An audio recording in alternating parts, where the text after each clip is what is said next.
What are we? What makes us what we are? And what we're going to be? I think it's that right there. It's grit.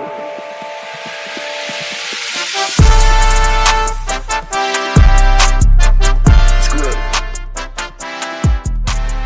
And we're back. What a night, boys. Lions pull off a victory. And girls, we got a special guest with us today. None other than, wait, get the drop ready. Get that ready. None other than Jennifer Hammond. No drop. Where's the drop? I don't know. Oh, you know, there's no our offensive coordinator is dropping the ball on us already. There we go. As long as you keep winning, who cares what your offensive coordinator does, right? I feel like he could go through a Wendy's drive-thru right now without pants on, and everybody would be like, "Yeah, let's go!" Good Hammond with us today, boys and girls. This is the All Gritt podcast. I am your humble host, Caleb, joined by my offensive coordinator, Adrian, on the board, Clay, the statistician, who was also at the game last night with Jennifer.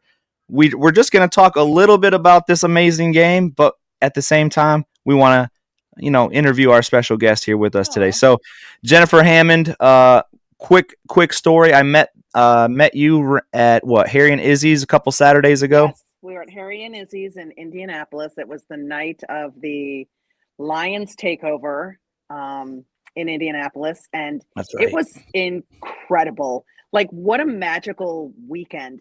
And it just feels like it was just one more magical night weekend on top of another that has turned this season into the most amazing thing we've ever witnessed in our lives. But yeah, there was so much energy in Indy the night that we met. And I was actually with some really cool folks. So it was really fun that you stopped by and said hi. You were. Yeah, we were on our way upstairs. We saw you sitting with Danny and the whole. So you're working with Fox, but we're all in Grand Rapids, so we don't know too much of your crew. So that's why I was just able to recognize you and Danny. There were some other people there. TJ stopped by later, and Dan Miller, and Wojo. Yep, Dan Miller and Woj. So what's really great about Fox 2 and the fact I've been here since '95. I started part-time and freelance. I was hired in '97 full-time. So Dan Miller was hired shortly after me in '99, and we have been working together for 27 years. And many of our producers, Matt Trump, who's in the office with me today, Greg Canner, Woody Woodruff, we've been together for an insane amount of time in this business, in this culture, in this climate, everything. It's pretty amazing. And it's a tribute to Detroit sports and sports fans and how they love their teams and watch us. That's right. So we, as I mentioned to you, the evening that we met, we just started our little venture here this season. I said, guys, I've been a Lions fan since Barry Sanders years, and I'm over here in Grand Rapids. I need to talk Lions, and I ran into these two buddies of mine. They're like, let's go. So we started it up. We're what, 13, 14 episodes in, guys? Yep. Yeah. And we are getting better and better. I mean, I hate to do the humble brag, but we started on like Dropbox. It was horrible. We were talking to our computers with no mics. We're legit now. We're legit. We're getting it. That is so awesome. And I'm sorry that I don't have a microphone to legitimize myself today, but I'm a bit of a derelict. No, you're a legend. That's right. And speaking of that legend, so yeah, inform our listeners over here in Grand Rapids how long you've been covering the Lions exactly. And I know that you're Fox 2, but you're also like in the locker room. So how does that work too? Well, so Fox 2 is my exclusive full-time job right now, but I started back in Detroit in 1994 working at WDFN and came to DFN from Chicago via Western Michigan. Chicago? Yeah. So I know it's okay. You can do that. Flush the toilet. But I loved my 85 Bears. I loved my 85 Bears. So I was born in Chicago, and as it says on my Instagram page, born in the city of big shoulders, raised in the city with a chip on its shoulder. That's right, baby. Detroit. So my mom remarried and I moved here when I was 10. So I grew up a Detroit girl, but I still had my Chicago connections. My brother was there. My sister was still there. My grandmother. And then after I graduated from Western, I loved the city at that point in time. And Detroit wasn't quite vibing to the level it is now. And so I went back to Chicago and lived there and started to pursue my broadcast career. You're getting the whole story. Did you want that? Absolutely. Yeah, we wanted our listeners to know. You can ask one question and you'll get the whole story. But anyway, so I stayed in Chicago and I really wanted to do sports. And in 1988, they just weren't hiring a ton of women yet. We were just on the, on the edge of the women's movement in sports, which you see now all the time, which is so freaking cool. Because everybody has a story to tell. Everybody's got great stories to share and a different way of reporting, and it's really fun. But so I was in Chicago and got the job at WDFN Radio and came back here and thought, I'll just be there for a couple of years and then I'll go do something else more glamorous somewhere else, more glamorous. And from DFN, I got in at Fox 2 and the Red Wings started winning Stanley Cups and they hired me full time. And the rest, as they say, is history. So 27 years. Just celebrated. Yeah, just signed another contract at Fox 2. I'm 59 years old. I know, it's just cool. I'm so blessed. And I work with great people. Great people. We have a great organization. And a lot of the people who work here have been here so long that it is like a family. And we all love what we do. Congratulations. Did you work with Matt Derry for a little bit? I did work with Matt Derry. So I met Matt Derry at WDFN. He was a youngin' in the business, fresh out of Syracuse. And he was my neighbor in Birmingham in my apartment building complex. Yeah. He and his soon-to-be wife, Lisa. And it was so fun. And I met Matt through DFN and Dave Pash and John Bloom, a bunch of those Syracuse guys. And it was great. We had a great time. DFN was really a slice. What a treasure that place was. And some really amazing and talented people that came out of there, including Wojo and Stoney and all those guys. You guys were like the Saturday Night Live of Detroit, just like a bunch of talent came out of the one place. That's awesome. Well, thank you. I will just say thank you to that because we had a blast doing it. And I think that's maybe the secret that people don't understand about this business is I always say, you know what, if I'm not myself and I'm not having fun, I'm not doing, I'm having a hard time centering myself. Can you tell? I'm in a swivel chair and I have I just thought Detroit was going through an earthquake or something, but I don't know. Right? I'm trying to get myself fixed here. Lean it up against it's that basketball that you're on. I know. No, I actually took the basketball out from under me because I thought for sure I would be reckless. Hey, let's ask you about these lions, these new lions that we're looking at, right? Okay. Please. So our second question was, what is different about this year's team to you than all previous 27 years that you've been in this business, so to speak, over in Detroit? Okay. Well, I know that people hear this word a lot and they think they know what it is without really fully seeing it from the beginning. And the word I love that explains this team to a T is culture. Because it starts, what's that say? Grit? Grit. Yeah. I mean, you're on the All Grit podcast, but culture, same thing. Yeah. Thank you. And my eyes are, even with my readers on, I can't see. But so just the culture of this team that is a gritty culture. And I've got to say that it started with Sheila wanting to make a change because without Sheila, we all say Dan Campbell and Brad Holmes. Yeah. But without the switch to Sheila Ford Hamp, there is no Brad Holmes. There is no Chris Spielman. There is no Mike Disner. None of those people that came in here would be here because I think, for Martha, she's a tremendous lady. She loves the winning. She wanted to win. She just didn't know how. But Sheila had a little more of that modern woman and came in and said, if I don't know how, I'm going to ask. And I'm not going to be afraid to ask. And I'm not going to be able to, I'm not afraid to surround. I think some of the best leaders surround themselves with smarter people. Absolutely. Yeah. And we've seen that from the top down, from Sheila down now to Brad Holmes. And look at Dan Campbell, look at the coordinators. There's no doubt in my mind. Ben Johnson, IQ wise, is far smarter than Dan Campbell. But he's not afraid and he's not intimidated, and he's willing to give up and surrender that power and that leadership and that credit. And that's when everybody's rowing the boat in the same, to borrow a phrase from my friend PJ Fleck, who actually sent me this oar that's on the wall behind. No way. Yeah, right. See that? Wow. Says keep rowing. Once a Bronco, always a Bronco. That's right. That's awesome. But shout out Kalamazoo. Shout out Kalamazoo. Loved my time. I love Southwest Michigan. My daughter's in Grand Rapids right now. She's a senior at Grand Valley. And oh, nice. Yeah, she's just, and she's starting to really love sports too, but I digress. But when everybody's rowing the boat in the same direction, right, good things will happen. So that even when somebody stands up on the boat and it shakes a little bit, and if they fall in, everybody knows we stop, we get that man back in the boat, and we keep moving forward. That's right. It works. Now you mentioned Dan Campbell. Sorry to cut you off, Adrian. You mentioned Dan Campbell and surrounding himself with other people.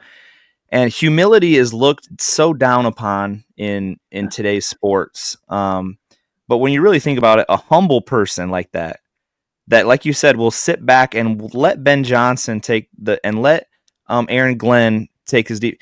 It allows the coach at that point to do what he's supposed to do on a Sunday. He goes up and down the sidelines, coaching his players, helping them, encouraging them, doing what he does, instead of focusing on offensive plays, right? Yes. We got Ben Johnson focusing on that.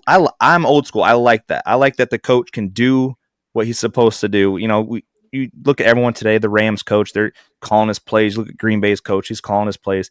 But there's something to that where, I trust my coordinators to handle that. I'm going to be the coach. And the great thing about that is Dan Campbell, even when he makes a mistake, he's not afraid to say, yeah, maybe I wouldn't. He doesn't often. Yeah, he owns like going forward on his own 30. Yeah. I didn't love that one. You know what? I loved the one in the fourth quarter. Yeah. I loved the one late. I didn't like the one in the third quarter. And I said this on the postgame show last night, and Stoney disagreed with me and flip-flopped it.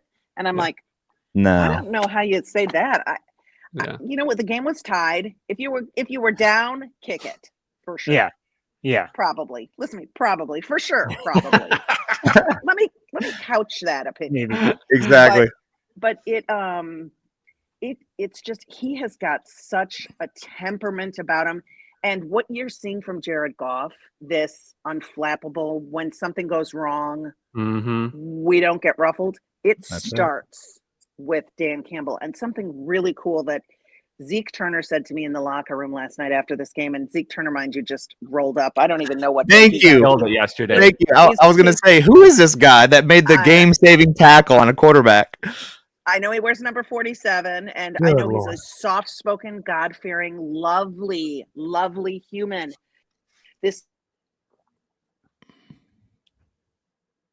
What happened? Oh, your audio just dropped. Yeah, we can't hear you. We'll keep.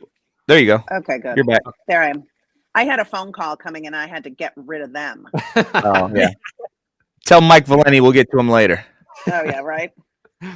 So now my train of thought was on. Oh yeah, Zeke Turner, but he was saying, when you're not here, when you're on the outside, you see this team, and everybody wants to be part of it. Everybody wants to experience it. And you come in here, and then when you're in it, you understand why they win and why they're doing as well as they are. Yeah. I can see that on like Zadarius Smith's face. He is like a kid in a candy store when after a game, before a game, Jamal Adams, as soon as the kick went through yesterday, they're panning spanning the whole team. And you see Jamal Adams, who just signed Monday. He's starting. I don't know if he started or if he just came in, but the guy came in after Branch got hurt. Okay, but they're like, how did I get so blessed to be on a 12-1 team when I was sitting there, coming off the bench in Seattle or wherever they're Cleveland. And it's incredible because do you guys hear something like Alka-Seltzer dropping in water right now? No. Am I crazy? No, something's coming through my phone. Hang on. Wait a second. Let me check this out. Oh, thank you. There, I flushed it away. Okay, you're good to go. That is so weird. No way, you flushed that toilet and it stopped. There you go. It just takes a little bad vibes leaving. Like I said, we know what we're doing over here on the All Grit podcast. Yeah. Well, we'll have to talk about the curse of Bobby Lane too at some point, and Jeff Daniels and Peyton Manning. You just missed our last episode. Our last episode, Clay and Adrian pulled that up. Do you still have that it? song? We played it to end our episode. Isn't his song incredible? It's awesome. So good. That dude is so real. Another one. I mean, just good people. And it's kind of a Michigan thing. I feel like it's a Midwestern Michigan thing. Yeah. But we were talking about what before the toilet flushed and there were Alka-Seltzers in my head. Jeez Louise. I was last night, you guys. You're getting me just how great. Did we finish on Zeke Turner? Oh yeah, the Zeke Turner. So just the fact that he said, like, and to your point, all these guys that are coming in and are so humble, ready to work hard. And what also I said to Penny Sewell last night about is how incredible is it that you guys can just kind of plug anybody in, but you bring these guys in this week, and he says, no, I take exception. It's not anyone. It's specifically the guys that fit this culture. So you've got to be that guy. He's like, it's not just anybody, because not anybody can come here, but you got to work your tail off. You got to and come to work. And these guys were flying around by all accounts at practice. And Aaron Glenn said to Zeke, as Zeke Turner said, getting back to him, he said, Glenn said to them last week, don't think too much. I don't want you guys thinking. I want you playing. Yeah. Making plays, doing your job. Everybody 1 of 11. And they did. I mean, they gave up 31. Yeah. But my God, it was the most ragtag defensive crew I've ever seen. 18 guys on the injured list before yesterday. And I think my producer, Matt, said 15 of them were on defense. And the fact that they got the Packers into an uncomfortable place. Yeah, they were uncomfortable. They were uncomfortable. I mean, Green Bay should be ashamed of themselves for allowing that to happen. You check the message boards today, and Green Bay is crying over the referees. I'm not sure if you've been watching that stuff, but they are just poo-pooing, and we're all sitting here going, are you serious? You're talking to the Detroit Lions about flags and laundry? Take that and shove it. Yeah, I was telling the guys, when people complain now about us and the refs, it feels like a badge of honor now that they're blaming the refs for losing a game to us. Right? Isn't that fantastic? Never saw that coming. All right, we got a personal question. We got a personal question for you here. Now you have a lot of access to these players, right? Mm-hmm. What is your favorite part of your job? Jennifer Hammond, Fox 2 Sports. If you could choose one? Sharing somebody's story, telling stories. Okay. Absolutely. And I have a great story that I haven't told yet, but I'm dying to tell it. It's David Montgomery's story. Oh, wait a second. That man runs deep.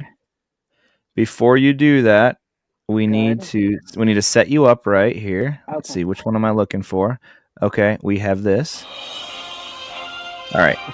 Jennifer Hammond, Fox 2 Sports has some breaking news about David Montgomery. Take it away, Jennifer. I will be doing an exclusive one-on-one with David Montgomery leading up to the Bears game in Chicago on December 20th. Ooh. But I don't know. We're going to tape it. We're taping it a week from Tuesday. That's awesome. So I think I'm going to go over to his house, meet his son.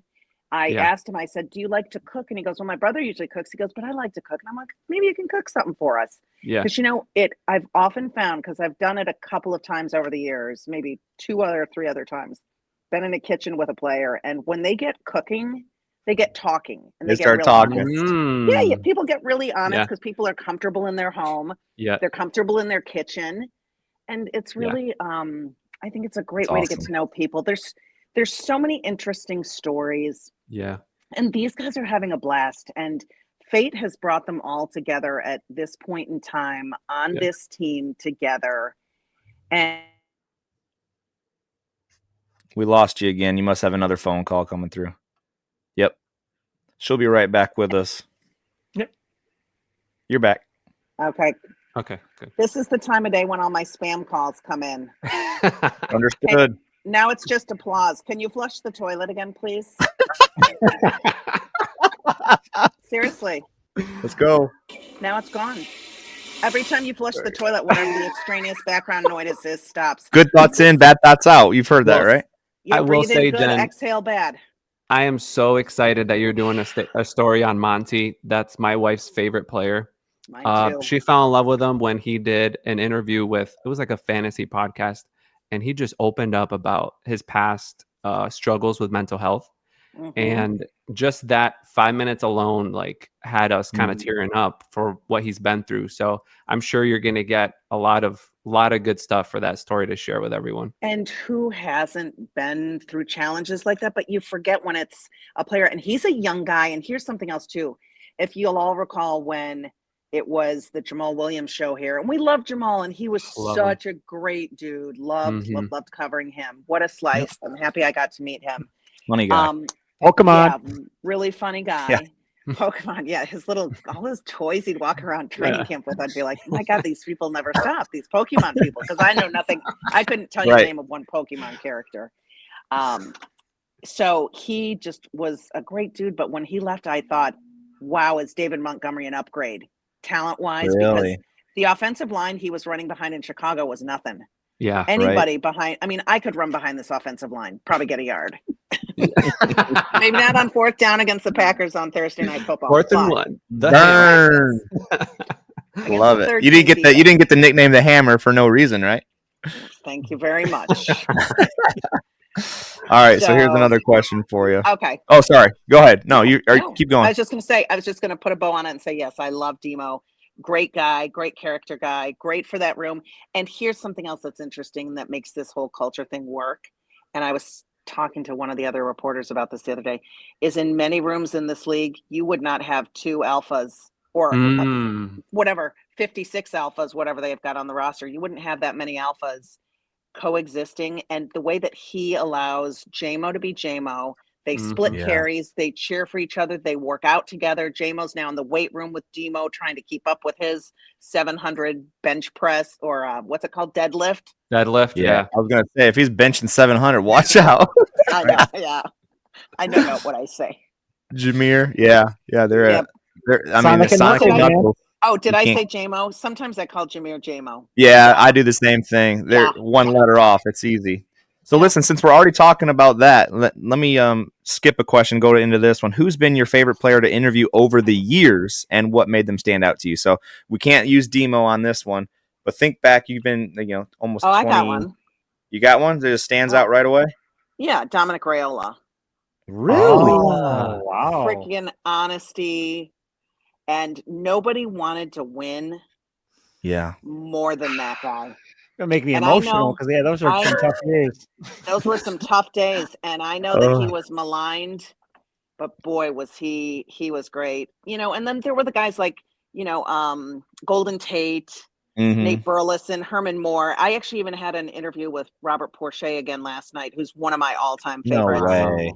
Yeah, he was on our pregame show. I wish I'll try to post that online because he's just tremendous. I mean, he's still the Lions' all-time sacks leader, and his name is not in their Ring of Honor. Right? And How is it not? I just feel like that's a travesty, and I want to start a petition to get. Let's start it right now, today, right now. Start it right now on the All Grit Pod. Can we start it? Can we right now today? However you guys do it, I'll throw it all over social media. Breaking news. Here we go. Now. Jennifer Hammond has some breaking news. Starting a petition for Robert Porcher, number 91, from my recollection, to be in the Ring of Honor. He is 91. Starting today. And honestly, 91 on his chest, number 1 in your hearts. And that funny story is the only press conference of a player retiring that I got emotional at. I cried. Oh, wow. Because he was a great dude. Great dude. Okay. And the fact that, I'm so lucky. I've just covered a lot of. I mean, I've covered Barry Sanders and Calvin Johnson and Matthew Stafford, and now this whole thing. Yeah. And this whole thing is such a team. We're blessed. We're just so blessed. And I did tweet out there today that I couldn't be happier that for the fan base and the fans of Detroit and the people in the city, like no city or fan base deserves all of this joy more. And I do think they have finally now, even after last night, I think each week we get another little glimpse of the other shoe's not going to drop, you guys. This is okay. It's okay to feel, it's like someone who searches all their life for love and they can't ever find love and they have all these emotional scars. Now I'm going deep into my Mel Robbins bag of tricks. But, they have all these emotional scars from loving and being hurt. Yeah. And they find the most perfect person. And guess what? They're not going to hurt you and they're not going to go away. And our Lions are here to stay. And It's a joy. Enjoy this. Don't sit around and critique. They could have lost. He blew it. That call was too risky. Right. Your Lions are 12-1.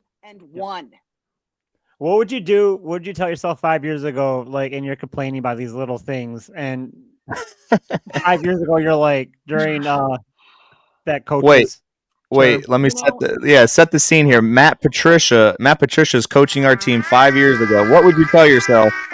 Right. Even on his worst days, I did try very hard to get Matt Patricia to be kind and to like me and to open up. He just from the beginning, that thing was a train off the tracks. That from was day an upside one, down ship. Because remember because he was accused of being that's true. Sexual abuser. And that was a really Isn't that interesting that he wins Super Bowls in New England, but the day he gets to Detroit, all of a sudden, we're gonna bring this back out now. We're gonna But you know how it was found by one of the investigative reporters at the news? He just every now and then goes through the FOIAs and starts FOIA, and he's like, I'll throw Matt Patricia in there, the Lions' new head coach. It was like the day before he was being introduced. Right. And it popped up. I mean, it truly was it was an accident. It was a really strange. The whole thing was an accident. It's just funny how sometimes karma, I mean, if it happens. Did you see that he was on was it Good Morning or was it the other, like literally yesterday, and they asked him about the line. He looks great. Yeah, we'll give him a round of applause for that. But he literally starts taking credit for drafting Frank Ragnow. I did hear that. Stoney told me. I mean, he was just like the Lions are doing good. The Lions are doing good because of this guy, and we're all like, bro. Well, I will say that they did put a big emphasis on the offensive line, and they did get a good player in Frank Ragnow. But that's where the conversation ends. Exactly. Right. That's where it ends. Thanks for being a lineman, Patricia, and drafting Frank. Okay, whatever. Yeah. And I'm so happy for guys like Frank Ragnow and Taylor Decker and absolutely those guys. Man, Taylor Decker, like, especially boy, does that Taylor. guy deserve it. He looks good in maize and blue, doesn't he? The way you talk about Raiola reminds me of Decker. Just he wants to win so bad, like so bad. Yeah. Yep. And that's what you need. And Dan Campbell's that guy. Like, Dan Campbell doesn't want to lose in line at the grocery store, Yeah. Have you ever been in line at, I don't even know your grocery shops, but you go and you're like, okay, which line? Well, there's two guys there and there's one guy here. I'm going behind the one guy. And then you see the guy that you could have been behind getting out before you. And you're like, mother, blah, blah, blah, blah, blah, beep, beep, beep. All right, Jen, here's another question for you. We are 12-1. What is your prediction? We're 12-1. We're 12-1. Oh my God. We are 12-1. What is your prediction for the rest of the year? They're going to beat Buffalo. Whoa! They're going to 13-1. Lose at Chicago. Okay. 13-2. They're going to beat San Francisco. Yeah, dude, I think that too. Revenge. And then they're going to kick the snot out of Minnesota on the last day of the season. They're going to kick their teeth in. They're going to drag them off the field by their... No, they're going to take them into the deep. Oh, yeah, they're going to take them into the deep abyss. Yes, they are. So you're counting a 15-2 record. See, I'm going to only disagree with one of those out of all that. I think they could do the Bills. I think that last game of the year, they're going to be sitting starters. They're going to get 2 weeks rest, have the number 1 seed. I don't know. Philly's got to lose, so that we might have to play that game still. But yes, to that part, that second part. And have you seen this team? You could sit every starter on the team and they'd still win. Let's go. I do agree with the Chicago pick. We do have a hard time. We always play with Chicago, it seems like. Chicago's ready to get them back, man. They're ready to smack them. And they've done enough changing there and Caleb Williams, man, he's coming on. Goff with the glove. Will he throw with the glove? No glove. And if it's cold and dicey, that's going to be a problem. But boy, this team is, if they won every single last game, I wouldn't be surprised. Man. Well, I'll be at that Chicago game. Hopefully, you'll be in Chicago. Yeah. Good. Yes. Make sure that you reach out and we'll have a beverage. Sweet. Oh, sweet. of the adult variety. It'll be a cold one. All right. So you got another last question for him, guys? I got a secret. Actually, before we ask our last question, where can our listeners find you, Jen? So they can find me. You mean like on Twitter? Yeah, like if you want more followers, for your Hammer for all of your stuff. Hammer Fox 2, I think, is my Twitter, and Jen Hammond TV is my Instagram. And fox2detroit.com, you can watch all of our content. Like most of my stories post on our website, and then we retweet it on our Fox 2 Sports Twitter site, which is fox2sports.twitter. Wait, what is it? Matt, what's our Twitter account? It's just Fox 2 Sports. At Fox 2 Sports. That's right. At Fox 2 Sports. All right. I knew there was another word, an at or a dot that I was leaving out. Sure. Seriously, I'm so tired from last night. Hey, it's Friday. It's Friday at 4:30. Well, Clay's wife. Is it? Clay's wife Megan is our manager for our podcast, so she's going to take some of that info that you put down. She'll put it on an Instagram post and she'll tag you and everything. Thank you, Megan. Yeah, she loves doing it. So anything for you guys. I love that. Hey, you know what? A family that works together stays together. That's right. Is the truth. Amen. That is the truth.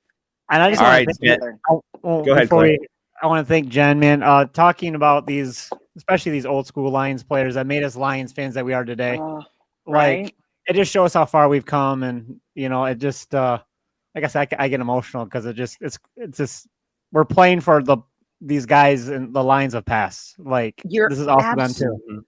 That is so well said, Clay. And because those guys are rooting. Like Robert Porcher said to me, I asked him about playing in December. I said, you guys always used to win in December. You guys would just go on a roll in December. And he said, yeah, but these guys have been doing it all along. So they are really special. And I had a great conversation last week with Jared DeVries. He was at the game and he played with Dan Campbell and remains very close friends with Dan and his wife and their families. And I said, how is this not crazy? How surprised are you? And he goes, I'm not at all. He said, when we were boys, on the team back in 2008, 9, we'd sit around and he would talk about what they should be doing to coach it up. That Dan Campbell was breaking it down, talking about it like with the offense, defense, because Jay DeVries played on the defensive line. He had a great career. He played, I think, 12 years in the NFL. I mean, great dude too. And he just said, nothing about this surprises me. Dan Campbell is the man, is the master. And just think about truly, and now I'm watching him. He's on TV right now talking to his post-game locker room, and then he turns to Skip and he goes, you keep puking over there, Skip. I love that. I love that. Was so funny. And I love how the camera just goes with him like, we're going to watch him puke for a little bit. Yeah. Just classic. Get me a brick wall. I will run through it for that man because he is a master. In this day and age, and I've talked to a lot of coaches and guys primarily that coach college kids, it is so hard to get buy-in from everybody because it's such a me-centric society these days. Everybody's look at me. I want to be the highlight. I want to be the center. And they've got text threads where they're all planning with offense and defense how to celebrate touchdowns. There's an inside and outside the building chemistry and love.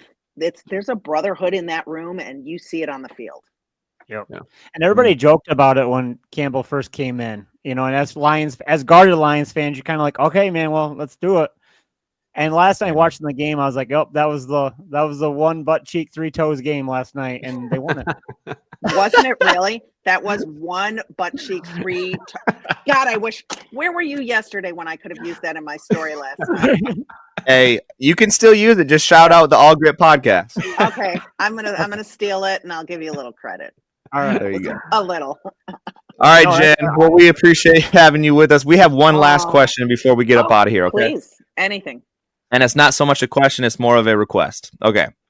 So you've heard of the ice bucket challenge. I haven't told Adrian about this yet. He surprises you. So you've heard about the ice bucket challenge, right? They do that thing. You've heard about ALS. Did you? You heard about the plank challenge where you do all those planks wherever they're randomly around the world.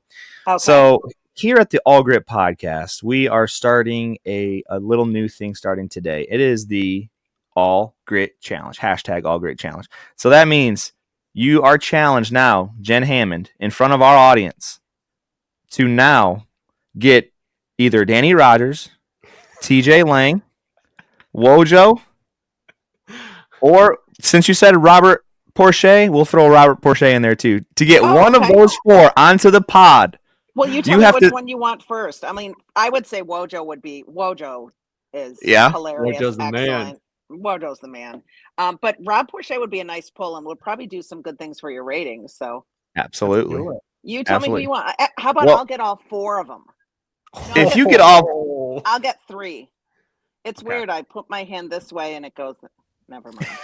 which 3? My phone. The ass cheek, the one ass cheek and 3 toes.